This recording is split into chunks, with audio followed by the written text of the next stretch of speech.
आज हम बात करने जा रहे हैं भूगोल के 10वें चैप्टर की, जिसका नाम है मानव बस्तियां। तो आइए बच्चों शुरू करते हैं। देखो बच्चों, मानव बस्तियां क्या होती हैं?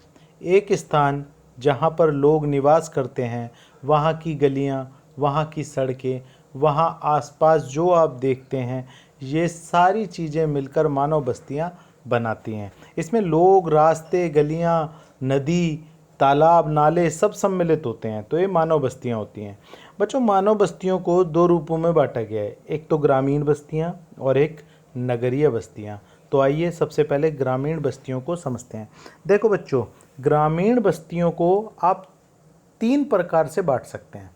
पहला, इस आधार पर आप ग्रामीण बस्तियों को बांट सकते हैं कि वो किस स्थान पर बनाई गई हैं, यानी कि ग्रामीण बस्तियों को किस स्थान पर बसाया गया है। इसका मतलब क्या है बच्चों? देखो, कुछ जगह होती है जो बिल्कुल समतल होती हैं, जिसे मैदानी इलाका बोलते हैं। तो ग्रामीण बस्तियां जहां पर बनाई जाती हैं, उनको अगर हम किस स्थान पर वो बनाई जाती हैं, अगर इस हिसाब से देखें तो चार स्थान हैं। या तो मैदानी स्थानों में, या पठारी, पठारी जो होते हैं बच्चों, पहाड़ के ऊपर जो समतल हिस्सा होता है उसे बोलते हैं पठारी। या तटीय, यानी कि समुद्र महासागरों के किनारे पर जो होते हैं उन्हें तटीय बोलते हैं। या वन, वन यानी कि जंगलों के अंदर, वनों में। या मरुस्थल। तो इन चारों जगहों पर ग्रामीण बस्तियां पाई जाती हैं। इन्हें जगह के आधार पर पांचों हिस्सों में बांटा गया है। तो मैंने बताया आपको, ग्रामीण बस्तियां किन पांच स्थानों पर बनाई जाती हैं? मैदानी, पठारी, तटीय, वन और मरुस्थलीय। तो ये पांच स्थान हैं।